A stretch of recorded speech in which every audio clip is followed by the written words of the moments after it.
Greetings and welcome again. This spread is on the question, what can the surviving eldest do? The focus is on the 70 million Americans born between 1895 and 1945 who are still surviving. Note that in 1900, at the turn of the century, the life expectancy for an American woman was 40. And the men were outliving the women on average, but not very many living to current retirement age in 1900. These two generations survived 2 world wars and the Great Depression, which killed many of these, including many as children. The birth rate during this period, 1895 to 1945, was under 3 million per year, unlike the current birth rate in the United States, which is very close to 4 million per year. So the first card in the upper left, there's an interesting thing about these cards that is different from the other readings. These cards are giving us symbols that relate to the 4 decades. So the upper left-hand card, the Prince of Cups, is telling us about, the symbols are telling us about those born between 1906 and 1915.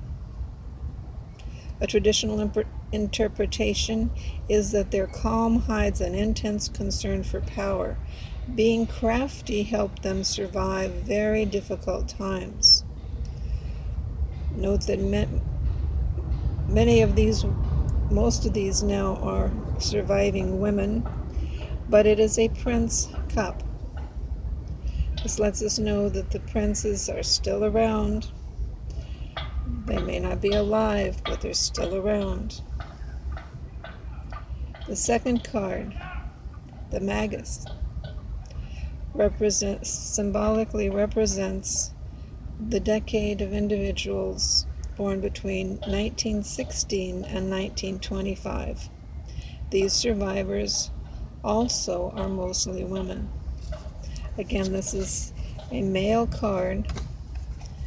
The men of this generation are still around, they're just not living. These survivors have the positive and negative ability to make something from nothing.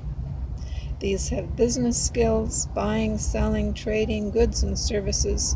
Some are meddlesome. The Magus juggles, manipulates, and creates. Don't expect full literacy from them. Their educations were disrupted. This is one of the reasons why they do not prefer to email. They do very well with oral language. They're very skilled. They do not want their children, their grandchildren, their great-grandchildren, and their great-great-grandchildren seeing how they spell. If you want these individuals, these eldest individuals, to use email, teach them the spell check and the grammar check first. So maybe they can play with those and gain confidence. Because without those, many of them are not going to email to you. The third card, going from left to right, is symbolic of the decade 1926 to 1935.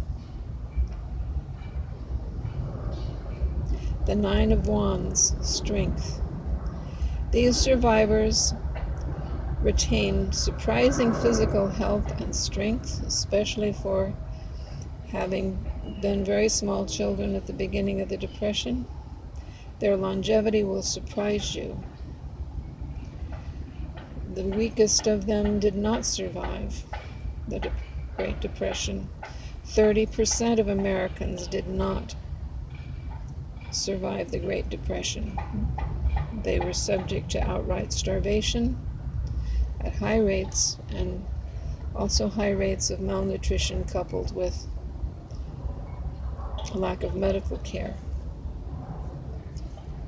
But the survivors now are still remarkably strong. The bottom card on the right, the first card on the right, is symbolic of the decade of individuals born 1936 to 1945. This is 5, the Hierophant. These were children also during the Great Depression or World War II. Their stubbornness, their hard physical labor, their ability to organize and willingness to persist kept them alive. They are dedicated and they are insightful. And this is the one card of these 4 that has both a male and female figure. Both men and women of this decade are surviving in large numbers at this time.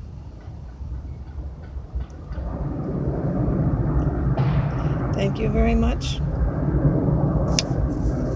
Please subscribe. Send a link to your friends to this video. Click on the thumbs up button and leave a comment below. I'm still choosing the next topic. It will be among the topics employment, unemployment, and or broken hearts. I will deal with those separately. Again, thank you very much. Bye-bye.